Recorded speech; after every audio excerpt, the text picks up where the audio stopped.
Emma, it's great to finally see you because I was sort of backtracking. The last time I saw you was in 2018, That and sounds it right. was, I think, your album Living Proof. And then before that, we hadn't seen each other since 2009. So at least we're cutting the time down in years. But it's great to see you. It's great Thank the you. fact that we're going to talk about new music. How have you been? And especially because of what we've all been through in the last 3 years. Yeah, it was a challenging few years, wasn't it? Yeah, big time. Yeah, Big. so we decided to do this crazy thing and move away from Toronto. So we kind of filled the time with being busy and packing and moving and change. That's how we managed to get through it. What's that like moving during the pandemic? I mean, I think it was mostly the same as moving not in the pandemic, kind of. I mean, it didn't really change how we moved, but the fact that we could move was because of the pandemic, really. Really? Oh, okay. Because I know some people, their experiences have been like they were worried about movers, they were worried about going into a new place that they weren't sure about. It's just it's all the fears that people have gone through, but what's helped a lot of people during that time is music, and we're still kind of going through that. And thank goodness you have new music out. Congratulations with that. How the hell did you record new music during all this tough time? Well, the album was actually started before COVID started, and we were probably halfway finished recording, and then we got shut down. So that was it was difficult because we were, you get really excited and you're going, and then it's like, oh. Um, so almost everything had been done but my vocals, which is obviously the most important Of course. so we got shut down, and then we were just waiting until the studio opened again, and then we were able to go in and do I did three like 12-hour vocal days, and then it shut down again. So it happened when it happened. It took longer than I'd hoped, but we made it. Is it interesting to hear what the songs sound like before COVID? Because I know I've talked to a lot of artists and they feel like the way they look at writing songs and their stories because of COVID is completely different to say what they would be writing and the way they were feeling beforehand. Yeah, so I think for me, because most of this was written pre-COVID, um, I think I was just at a different stage. Like some artists had finished an album and they were starting to write something new, so the songs would probably be more informed by that experience. But I have two little kids and we were moving. So for me, there was no time for writing or reflection like during COVID. So I wonder if there'll be sort of post COVID, like, and then maybe that's when some new stuff will come.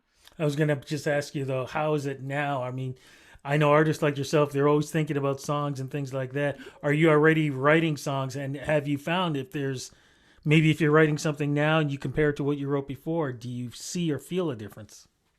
So right now, we've just sort of settled into our new house, and I finally have a studio. For the first time, I have like a room that is so that's being set up. So I haven't really started writing yet. I've just been setting up and unpacking and getting settled, but I feel it coming pretty soon. Cannot wait. But let's get to the music that we've got now. Let's make it official. What's the name of the new album and how is it representing your life today? So the album is called Fight Left in Me. And I actually started writing this when I was on tour for my previous album. Um, and I don't know if you remember, but I had had a head injury, and that album was really about that. So Fight Left in Me is sort of like the next chapter. It's like things are still not the way they were, and I still struggle, but Fight Left in Me is kind of like my rising above my own struggles and looking out, and it's more written about experiences of other people. There's definitely some of me in there, but it's more of like an extrospective, if that's even a word, um, storytelling kind of album. Well, just so you know, that's one of the reasons why I wore my Muhammad Ali shirt because the Nice. fight in me, I wanted to, be part of that fight too, because you have had a remarkable career, and the things that you've overcome again is absolutely amazing. When you're sharing this music with people who are going through their struggles, I mean, what's the feedback that you're getting back? So far, it's all been pretty good. I think from what I'm hearing, people are finding this to be the most, I don't want to say accessible, but I think it's some of my other music had maybe been a little bit out there genre wise. This Mhm. one is like a little bit more, um, I guess, yeah, it just sort of fits a little bit easier on people's playlists, if I could put it that way. No, completely understand. What's the name of the latest single, and what's that about? The latest single is "Fight Left in Me," which is the title track, and that one is it's an interesting song because I wrote it actually for my previous album, and it got sort of tabled, and then I came back to it and reworked it. It was a really important song for me because it was about the worst breakup I ever had, which was actually with a best friend, not with a partner. So that relationship was so important to me for so many years. And I think a lot of women and men probably too have experiences where they break up with a best friend. And not a lot of people write about it in my experience. So I went back to it, I reworked it, and it turned out to be one of my favorite songs on the album. So it became the title track. That is so interesting because you're right. I've never heard that, and it's kind of funny. I was actually listening to a podcast where somebody was talking about that same situation, and they didn't understand why their friendship had broken up. And then when they finally spoke to the other person, what that person said was completely like I had no idea kind of thing, and Yeah. it ended badly. Let's put it that way, because they're still not talking to each other, and they're actually family too, which makes it even worse. Best friends and family. Wow. Yeah. So it's an interesting twist to that, and you're right. I don't think I've ever heard anybody do that.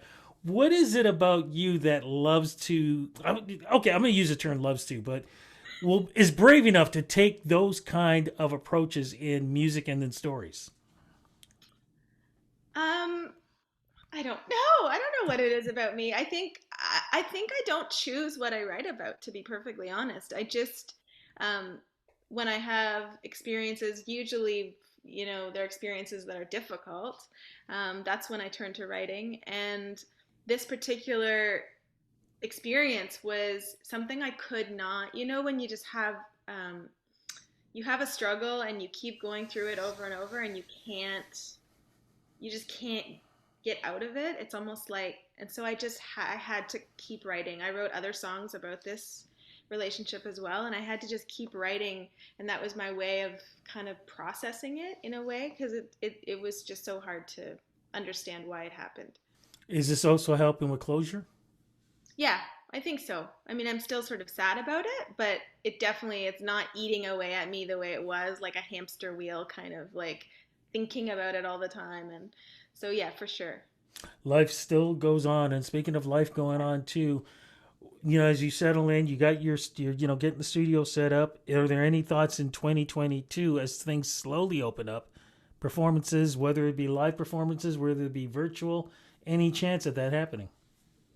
Yes, I'm so excited to I'm recording a live version of this album at the end of this month. So it'll be available soon in the next couple of months. I'm so excited to play this album live, even though it won't have an audience. It'll still be, live front to back. And then in the spring, I really hope the world is back to normal enough that I can go on tour. Crossing fingers on that. But as we speak, though, we're heading into the holiday season. Like I always like to ask, do you celebrate Christmas? Because these days you got to ask those questions. I do, not in a religious way, but in a Santa Claus and family way. That's Yeah. cool. So what are the plans for the family? What's going to be the celebration for everyone? So we've moved to Huntsville and we live on a lake and we have a beautiful boathouse which people can come and stay in. So my whole family, whoever can travel, is going to come and spend it here with us in our new house. Oh my goodness! So talk about the perfect kind of Christmas, huh? You don't have to put up a tree. Your Christmas trees are all out there for That's you. true. Oh my goodness. Growing up though, what would you say was your favorite Christmas gift or toy or present or whatever? My favorite Christmas gift was my first guitar. That's an easy one for sure. I was 13 and I wanted a guitar so bad, and it was a big purchase for my family, and I remember what I was wearing when I opened it. It was, yeah, it that was a pretty great Christmas. But I've always loved Christmas. I've always loved it, and I Uh-huh. have such good memories of Christmas. Just curious, do you still have that guitar? So the guitar broke, the neck of the guitar Ah. broke when I was on a flight. So the guitar still exists, but it's not playable. Oh, that's too bad. Any Yeah. chance that you're gonna be releasing any Christmas music yourself? I did release one track a couple of years ago with Pat Robitaille.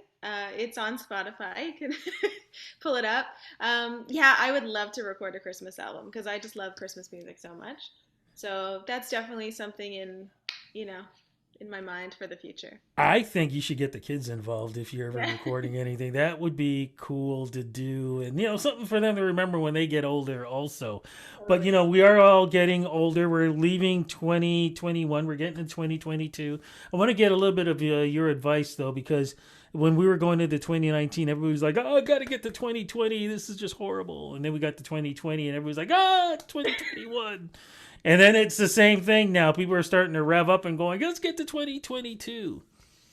What advice can you give what you've gone through for folks who are hoping that, oh, the world is going to be so much better in 22? And it's like, slow down. Just because it's a new year doesn't mean everything changes just like that. Yeah, it doesn't. And I think for myself, I mean, I don't have too much advice, but for myself, I have a tendency to do that with everything. Just like next week I'll start this, or next week it'll be, different, or whatever. We all do it, right? I think for me, I'm trying really hard to I think there's always going to be hard times. Like it's just always a fact, either with you personally or in the world. And I just think we need to kind of try really hard to find the positive things all the time and just try to live in the moment. I mean, that's what they say to do, and I'm trying really hard to do it myself. So, Same here. Same here. Emma, thank yeah. you so much for doing this interview. This is the one thing I love about Zoom because even though we can't be physically, it's great to see you. Congratulations on the new album, the family, the move, everything that you're doing. Crossing fingers 2022, you come back to Toronto, you can perform here, and I can be in the audience. I can watch and clap and cheer and go, yay! Congratulations. Thank you so much for having me. It was nice to see you.